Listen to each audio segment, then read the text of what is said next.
So at this point in time, we've got time for questions, if any. Yeah? How can you convince companies to do their research in Australia? Because the usual argument for big companies, for the internationals, is we can do it cheaper overseas. And they can. They can do it cheaper overseas. But small to medium enterprises, they can't go overseas. They've got to do it right here. And here's the secret. They can. There are lots of clever Australians. There are lots of resources. We have capability. What does it take, though, to get over that hurdle, that barrier, to actually start doing research and development, innovation, on the scale of a small to medium enterprise? All it takes, really, is the right kind of leadership in the company. Someone who understands the business and who understands the science and the technology. That's what it takes. Because in a lot of the technology startup failures that you see, well, in all of them, occasionally it's a failure of technology, but it is always a failure of leadership. Other questions? Yeah, John. John, these examples of yours or others where they've failed, is that, do you think that's knowingly? Do the company people know that it's a failure? Clearly Fire Apart was. They don't even know why they failed, because they still don't know those 3 secrets of innovation. Those are the very basic fundamental things that you need to know, and they still don't know it, because they'll say, oh, it was because of this, it was because of the GFC, or it was because of an accounting error, or the technology never worked, and we had a contractor who stuffed it up, and we had a vendor who didn't do the right thing. There will always be excuses, but a good leader doesn't take excuses. A good leader only cares about results. And when they look at how successful, innovative companies work, then they see, oh, of course, that's the reason we needed to do it like that. Now, imagine that you grow grapes and you wanted to make wine. What are the chances that you are going to make some world-class, award-winning wine if you don't even know what world-class wine is supposed to taste like? Now, don't ask me. I wouldn't know good wine from a can of grape soda. So, if I were to make great wine growing grapes myself, it would be purely by accident. Innovation, on the other hand, is no accident. It's a very intentional thing. You learn the skills from people who are doing it very well globally. WA doesn't have as much exposure to that methodology yet on the scale of a small to medium enterprise. That is something I would like to change, personally. Okay, are there any other questions before I wrap up?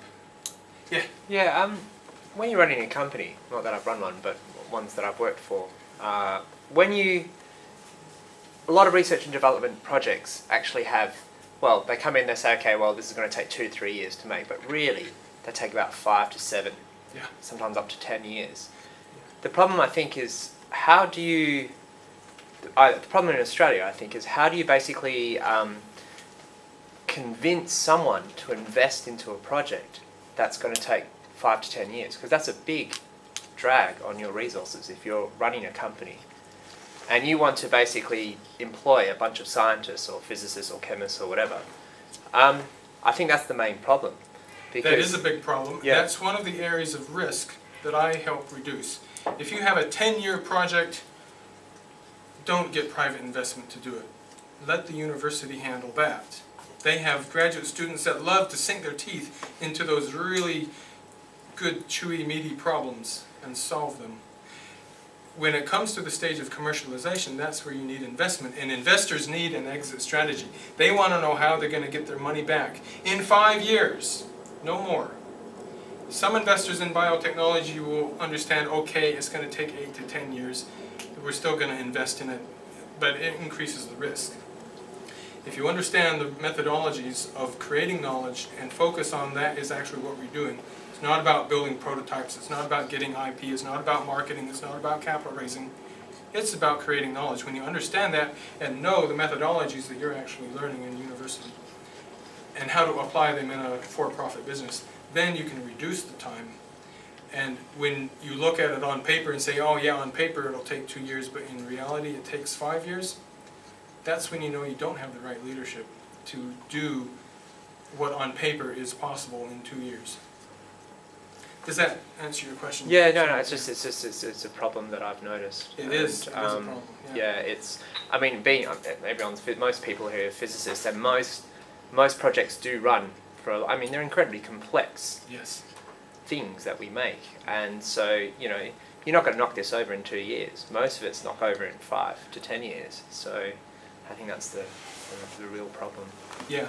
The easy answer to that is don't jump into commercial development too soon before it's really ready. So you have to get up to almost Get to it the up point to- of commercial, and that which means doing it in your backyard or something Doing like it that. in your yeah. lab, doing it in Yeah. your backyard, doing it in the Yeah. university, letting CSIRO do it, letting someone Okay. else do that kind of work. Because the culture of a university is to generate knowledge of any kind as much as possible, as long as possible. Your goal is to keep the research going as long as possible. In a business, the goal is to draw a line under the research as soon as possible and finish it. And so a business can't afford to generate any knowledge. It can only afford to generate very laser-like targeted knowledge that it needs in order to get from here to the market. And it's only a very short bridge that we're building. To get from where we are to the market, there's a knowledge gap, and that's where we focus our intensity and our money in a very short space of time. Any other questions right now? Well, I mentioned that the company had spent a lot of time building prototypes and they didn't know why. They would build one, it wouldn't work, and they would build another one and it wouldn't work, but for a different reason. And it was driving them nuts. They went around in circles for a long time. And once I started telling them how to build a prototype that would answer a specific question and build it for the least amount of money necessary to get it to answer that question, it became not so much a prototype, but almost a bench test in some cases. Sometimes they needed a more elaborate setup. But they very quickly, within 2 years, compared to the 15 they spent running around chasing their tail, in 2 years, they went from having nothing, a machine that wouldn't work under any circumstances, to having a machine that was installed on a customer site on a trial basis, doing field trials. And they almost made it. And then the GFC hit at the exact moment that they had planned to do a capital raising, and guess what? It wasn't going to happen. They had lost their window of opportunity, but it does illustrate how you can spend 15 years getting nothing accomplished, or a couple of years very focused, getting a lot accomplished, and increasing the probability of success.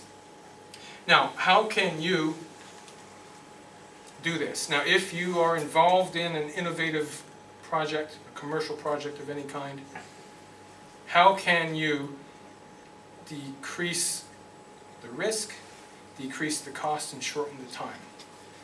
I'll tell you in just 3 easy steps. And here they are. Number 1, you take my business card. And number 2, you pick up the phone. And number 3, you call me. And if the line is busy, keep trying. Thank you for your time tonight.